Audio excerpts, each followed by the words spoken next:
Hello +2 commerce students. Mask sir की commerce classes में आपका स्वागत है। आज जो हम चैप्टर शुरू करने जा रहे हैं वो है आपकी अकाउंट्स का फर्स्ट पार्ट का फर्स्ट चैप्टर और नाम है पार्टनरशिप फंडामेंटल्स।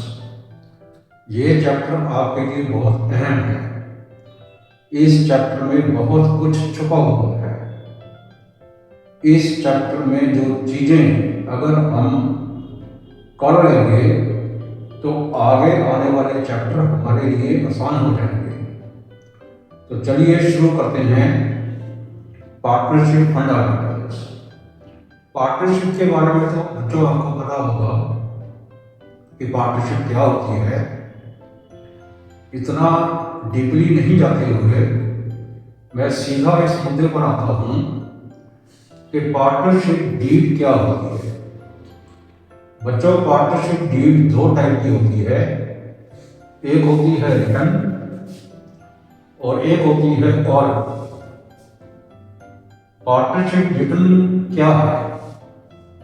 जब दो या उससे अधिक लोग आपस में मिलकर किसी बिजनेस को करते हैं और जो कुछ भी उनके बीच में डिसाइड हुआ है, जिस पर वो सहमत हुए हैं, उसको एक पेपर पर लिख लिया जाता है जिसको हम डॉक्यूमेंट कहते हैं।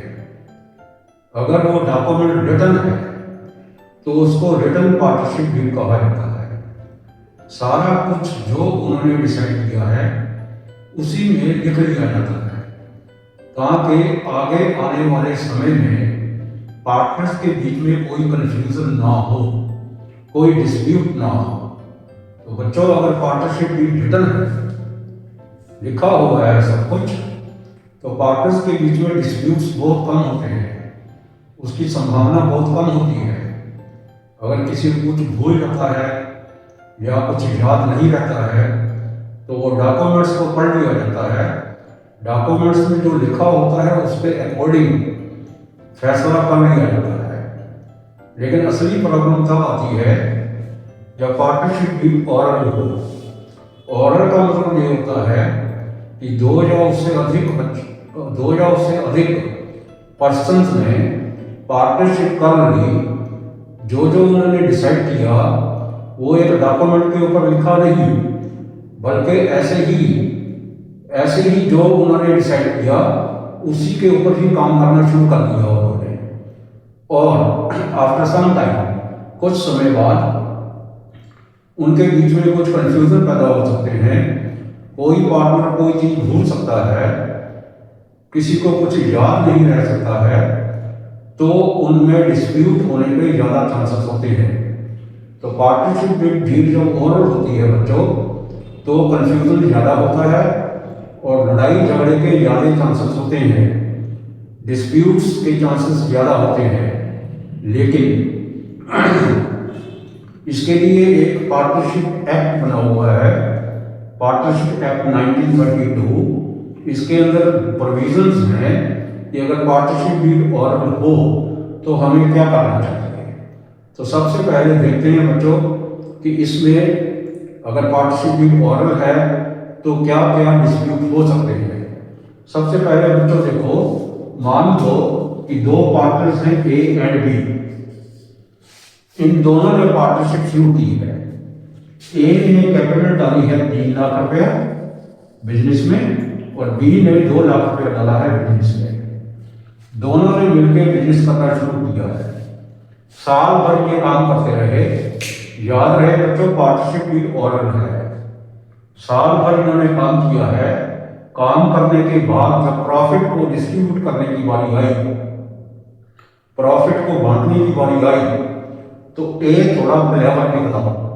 उसने सोचा कि मेरी कैपिटल ज्यादा है, इसलिए क्यों ना इंटरेस्ट ऑन कैपिटल रखा जाए।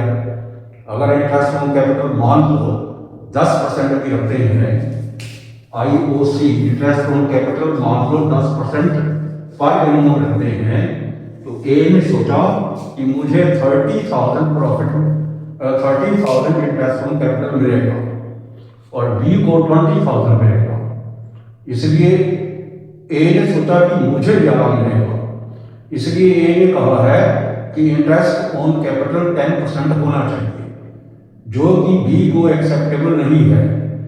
बी उसको डिनाई करता है, बी उसको मना कर देता है।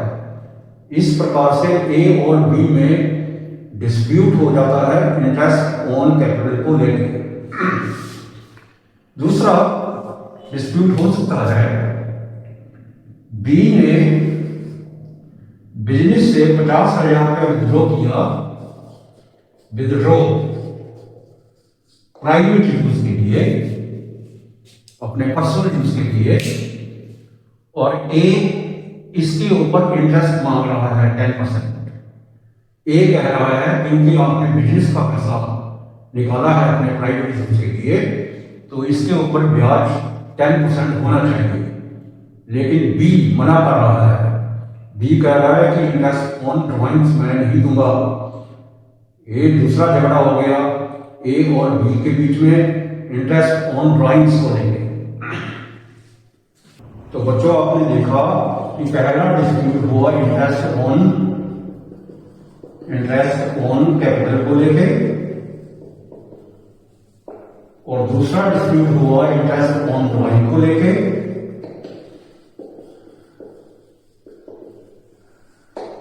अब तीसरा डिस्प्यूट हो सकता है उनके बीच में इंटरेस्ट ऑन लोन को लेके, इंटरेस्ट ऑन लोन। अब पहले देखते हैं कि इंटरेस्ट ऑन लोन, ये लोन कौन सा है? ये लोन वो है जो किसी पार्टनर ने फर्म को दिया है। याद रहे, ये वो लोन है जो किसी पार्टनर ने फर्म को दिया है। मान लो ए हैज गिवन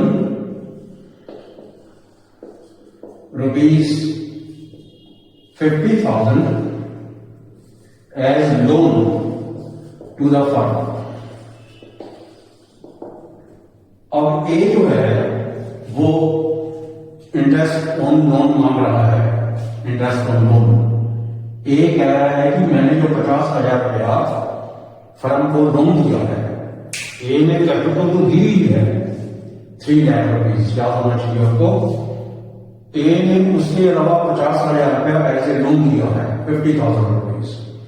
अब वो इसके ऊपर ब्याज मांग रहा है। वो ये कह रहा है कि मुझे एट द रेट ऑफ 10% पर एनुअल इंटरेस्ट मिलना चाहिए। उसने इसके लिए तर्क भी दिया है। उसने ये कहा है कि अगर ये 50,000 रुपया मैं बैंक में जमा करवाता या बैंक में एफडी करवा लेता तो मुझे ब्याज मिलता, या किसी आउटसाइड बिजनेस में किसी थर्ड पर्सन को ये 50,000 रुपये इंटरेस्ट पर दे देता तो भी मेरे को ब्याज मिलता। अब बी कह रहा है कि नहीं, आपको इंटरेस्ट ऑन लोन नहीं मिलेगा। ए और बी के बीच में डिस्प्यूट हो गया इंटरेस्ट ऑन लोन को। बच्चों चौथा डिस्प्यूट इनमें हो सकता है सैलरी और कमीशन को लेकर। बच्चों ए जो है वो स्लीपिंग पार्टनर है, स्लीपिंग पार्टनर है। और स्लीपिंग पार्टनर क्या होता है बच्चों? स्लीपिंग पार्टनर वो होता है जो कैपिटल तो कॉन्ट्रीब्यूट करता है लेकिन एक्ट नहीं करता, काम नहीं करता है। बी जो है वो वर्किंग पार्टनर है, बी जो है वो वर्किंग पार्टनर है, वर्किंग।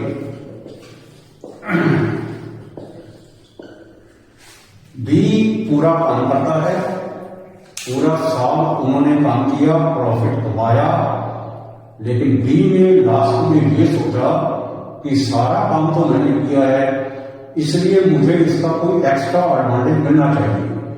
तो बी कह रहा है कि मुझे 5,000 रुपया पर मंथ सैलरी मिलनी चाहिए, क्योंकि सारा काम मैंने किया है, उसके बाद प्रॉफिट को बढ़ा जाएगा। लेकिन ए इस चीज को मना कर रहा है। ए कह रहा है बी को की सैलरी नहीं मिलेगी। ए और बी के बीच में फिर डिस्प्यूट हो गया, कमीशन को लेकर डिस्प्यूट हो गया। मान लो ए का कोई फ्रेंड था सी, जिससे फर्म ए बी को बिजनेस मिला, बिजनेस से प्रॉफिट हुआ, और प्रॉफिट हुआ तो ए ने कहा क्योंकि वो मेरा फ्रेंड था सी, इसलिए मुझे उसकी कमीशन चाहिए। बी मना कर रहा है, उनके बीच में डिस्प्यूट हो गया। तो बच्चों सैलरी और कमीशन, सैलरी और कमीशन को लेके उनके बीच में डिस्प्यूट हो गया। पांचवा डिस्प्यूट बच्चों हो सकता है अहम, वो है profit sharing ratio. Profit sharing ratio आपको बताया है यहां पर कि ए और बी पार्टनर्स हैं, इनकी कैपिटल है 3 लाख और बी की है 2 लाख। जब प्रॉफिट बांटने की बारी आई तो ए ने कहा, ए ने सोचा कि मेरी कैपिटल ज्यादा है इसलिए मुझे प्रॉफिट ज्यादा मिलना चाहिए। तो ए ने कहा कि क्यों ना हम इस प्रॉफिट को कैपिटल की रेशो में बांटें। कैपिटल की रेशो है 3:2, 3 हिस्से ए के हैं और 2 हिस्से बी के हैं।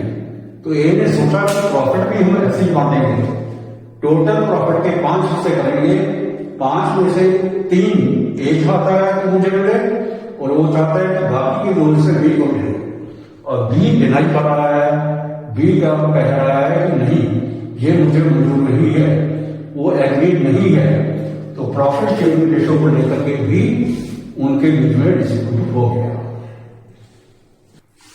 तो बच्चों आप देखते हैं कि ये जो डिस्प्यूट्स हुए हैं इनके बीच में, इंटरेस्ट ऑन कैपिटल को लेके, इंटरेस्ट ऑन ड्रॉइंग्स को लेके, सैलरी को लेके, कमीशन को लेके, इंटरेस्ट ऑन लोन को लेके, प्रॉफिट शेयरिंग रेशो को लेके, इसका क्या सोल्यूशन है।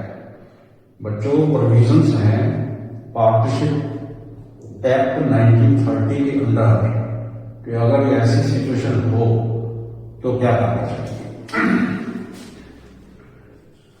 पार्टनरशिप एक्ट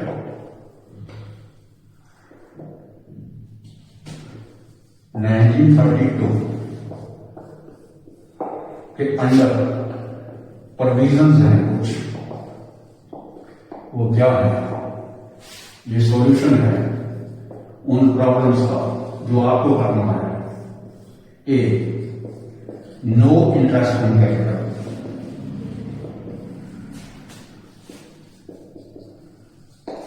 बच्चों अगर पार्टनरशिप भी फॉर्मल है, पार्टनरशिप भी अनगिवन है, अनगिवन फॉर्मल, तो किसी भी पार्टनर को इंटरेस्ट ऑन कैपिटल नहीं मिलेगा। याद रहे बच्चों, ये सॉल्यूशन है। एमसीक्यू में बहुत से क्वेश्चन आपसे पूछे जा सकते हैं इसके बारे में कि अगर पार्टनरशिप फॉर्मल है तो इंटरेस्ट ऑन कैपिटल किसी भी पार्टनर को नहीं मिलेगा। दूसरा solution, no interest on drawing.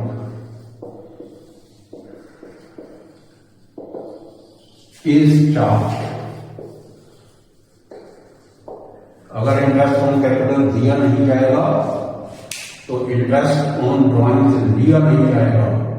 किसी भी पार्टनर के ऊपर इंटरेस्ट ऑन ड्रॉइंग का चार्ज नहीं लिया जाएगा, चार्ज नहीं लगाया जा सकता। कब? जब पार्टनरशिप भी फॉर्मल है, अनगिवन। तीसरा सी, इंटरेस्ट ऑन लोन। ये वो वाला लोन है जो किसी पार्टनर ने फर्म को किया है। इंटरेस्ट ऑन लोन की प्रोविजन इसके अंदर ये है, पार्टनरशिप एक्ट 1932 के अंदर ये प्रोविजन है कि interest on loan at the rate of 6% पर कानून किया जाएगा, चाहे वो कितनी भी डिमांड करता है, 10%, 20%, 12%, लेकिन आपने कितना देना है, 6%। अगर क्वेश्चन के अंदर इंटरेस्ट ऑन लोन के बारे में क्वेश्चन साइलेंट है, यानी क्वेश्चन में कुछ भी बताया गया है, तो आपको उसके ऊपर 6% ब्याज देना पड़ेगा, लगाना होगा 6% ब्याज। D, no salary no commission. ना सैलरी देनी है ना कमीशन देनी है अगर पार्टनरशिप भी फॉर्मल है तो। और लास्ट में प्रॉफिट शेयरिंग रेशो।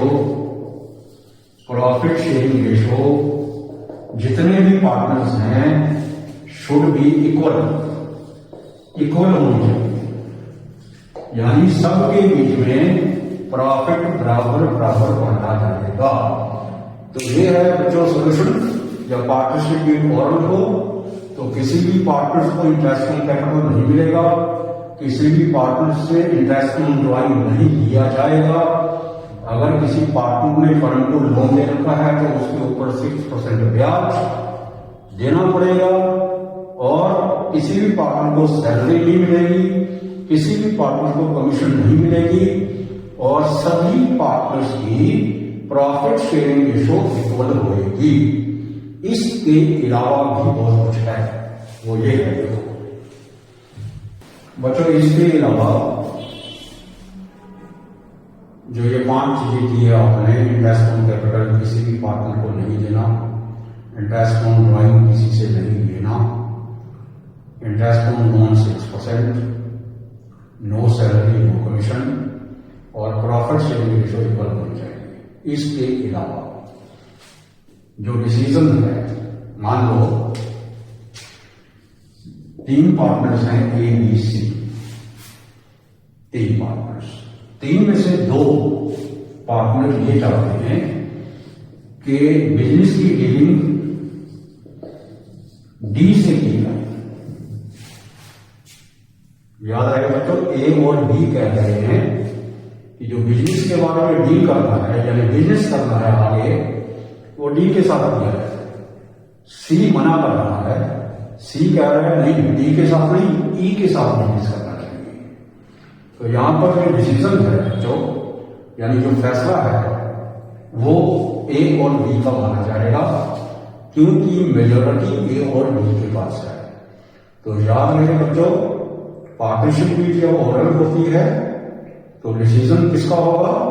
मेजोरिटी का। मेजोरिटी का मतलब कि ज्यादा पार्टनर जो बोल रहे हैं वो माना जाएगा, जो कम पार्टनर बोल रहे हैं वो नहीं माना जाएगा। जैसे 3 में से 2 कह रहे हैं कि डी के साथ डील करना है, तो फिर डी के साथ डील करना है, ये है मेजोरिटी का मतलब। ठीक है। उसके बाद मान लो ए ने 50,000 रुपीज विथड्रॉ करके withdrawn and invested privately out of business and earned a profit of ₹10,000. ए ने क्या किया? बिजनेस में से 50,000 रुपये विथड्रॉ किया है, बिजनेस में से 50,000 रुपये विथड्रॉ किया और उसको प्राइवेटली इन्वेस्ट कर दिया कहीं आउट ऑफ बिजनेस, और उससे उसको 10,000 रुपये प्रॉफिट हुआ है। और बी और सी कह रहे हैं कि ये 10,000 फर्म का है, यानी ए फर्म को 50,000 जो विथड्रॉ किया इसमें, और 10,000 जो प्रॉफिट 60,000 रुपया वापस करेगा। लेकिन ए कह रहा है कि नहीं, मैं 50,000 रुपया वापस करूंगा, ये 10,000 रुपया मेरा प्रॉफिट है, इसको मैं नहीं दूंगा, ये मेरा है, इस पर मेरा हक है। तो बच्चों याद रहे, जब पार्टनरशिप भी ओरल होती है तो अगर आपने या किसी पार्टनर ने बिजनेस से पैसा निकालकर आउट ऑफ बिजनेस कहीं इन्वेस्ट किया है और प्रॉफिट हुआ है, तो वो प्रॉफिट बच्चों फर्म का होता है। किसका होता है? फर्म का। यानी ये 10,000 रुपीज ए बी सी में इक्वली बांटा जाएगा। ठीक है बच्चों। और अगर मान लो सी ने 20,000 रुपीज विथड्रॉ किया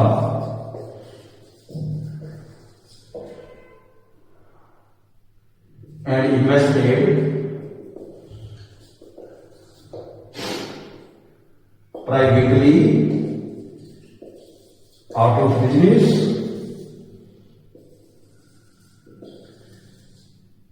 and got ₹5,000 लॉस। इसको 5,000 रुपये लॉस हुआ है। तो बच्चों, अगर लॉस हुआ है तो वो इंडिविजुअल होगा, और अगर प्रॉफिट हुआ है तो वो फर्म का होगा। मतलब ये 10,000 प्रॉफिट एबीसी का है, लेकिन ये 5,000 लॉस सी का है, ये खाली सी भी करेगा। लॉस इंडिविजुअल, प्रॉफिट फर्म का। के लिए बस इतना ही।